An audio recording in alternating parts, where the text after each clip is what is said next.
Hello friends and subscribers, welcome to Sindhe Vivek YouTube channel. இன்னைக்கு நாம இந்த வீடியோல பார்க்க போறது Clash of Champions WWE Roman rhymes என்ன போட்டாங்க பிரான் பிரேக்கரும் பிரான்சன் பிரெட் ஓகே செம்மையான ஒரு ரேட்டி ரோமன் ரைன்ஸ்க்கு என்ன ஆச்சு அப்படிங்கறத ஃபுல் டீடைலா பார்க்க போறோம். அதே போல யார் வந்து வின் பண்ணா அப்படிங்கறது ஒரு முக்கியமான பிளேயர்ஸ் யார் வின் பண்ணா அப்படிங்கறத தெளிவா வந்து பார்க்க போறோம். செத் ராலின்ஸோட வைஃப் வந்தாங்க. அவங்க வைஃப் வந்து பாத்தீங்க அப்படினா சிஎம் பங்க் ஒரு கீழே வந்து லோ போட்டு வின் பண்ணிட்டு போயிட்டாரு. அது எல்லாத்தையுமே டீட்டெயிலாக பார்க்க போகிறோம். வீடியோவை ஸ்கிப் பண்ணாமல் பாருங்கள். ஃபர்ஸ்ட் ஆஃப் ஆல் வந்து பார்த்தீங்க அப்படின்னா ஜான்சீனாவும் லோகன் பாலும் வந்து மோதினாங்க. அதில் ஜான்சீனா வின் பண்ணிட்டார். ஓகேவா.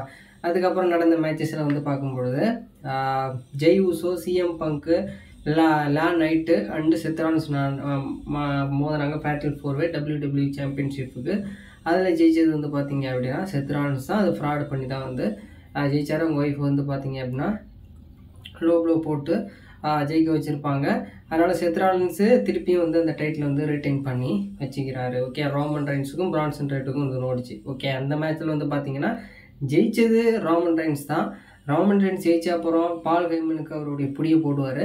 அவர் புடியை போட்டு அப்புறம் அந்த ஷூவெல்லாம் கட்டிட்டு தூக்கி எறியும் பொழுது அந்த ஸ்டேஜ் இருக்கும் இல்லையா, அந்த ரிங்கோட அவுட்டர் சைடில் கமெண்டேட்டர்ஸ் உட்காந்து ஸ்டேஜில் அவர் வந்து தூக்கி போடும்போது டப்புன்னு வந்து ஒரே குத்தி போடுவார். ஸ்பியர் போடுற மாதிரி. ரோமன் ரைன்ஸ் மாரி வந்து அவர் கழுத்தில் வந்து அப்படி போட்டு படுக்க வைக்க மாட்டார். இவர் வந்து ஒரே நெஞ்சில் ஒரு குத்துற மாதிரி கச்சரா முச்சரான்னு தான் வந்து பிரான் பிரேக்கர் வந்து ஸ்பியர் போடுறதுனால எங்கே அடிப்படுதுன்னு சொல்ல முடியாது. ஏன்னா வந்து அவர் ஒரே ஸ்பீர் போட்டில் அவர் வந்து நெல்லை குழஞ்சிட்டார். அந்த இது நாளாக பொழந்து கீழே விழுந்துருச்சு.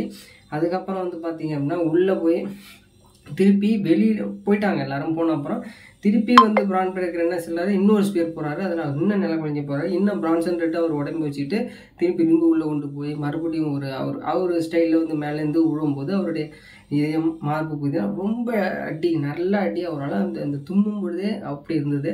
அப்புறம் திருப்பி விட்டாங்களா, செக்யூரிட்டி எல்லோரும் வராங்க, அஃபிஷியல்ஸ் அந்த WWE நடத்துகிறவங்க எல்லாருமே வராங்க. திருப்பியும் இன்னொரு குத்துறாரு.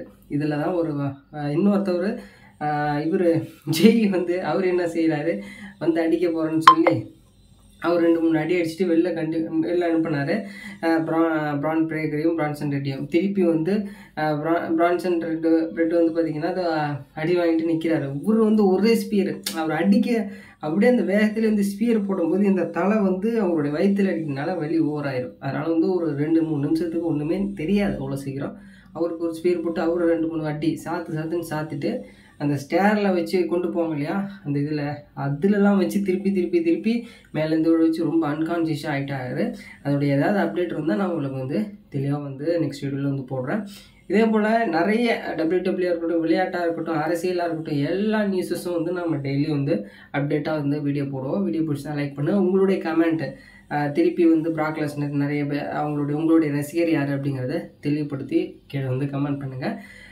இந்த கிளாஷ் ஆஃப் சாம்பியன்ஸில் உங்களுக்கு பிடிச்ச அந்த பிளேயர் யார் அப்படிங்கிறத கீழே வந்து கமெண்ட் பண்ணுங்கள். நானும் தெரிஞ்சுக்கிறேன். தேங்க்ஸ் ஃபார் வாட்சிங். நெக்ஸ்ட் வீடியோவில் வந்து பார்க்கலாம்.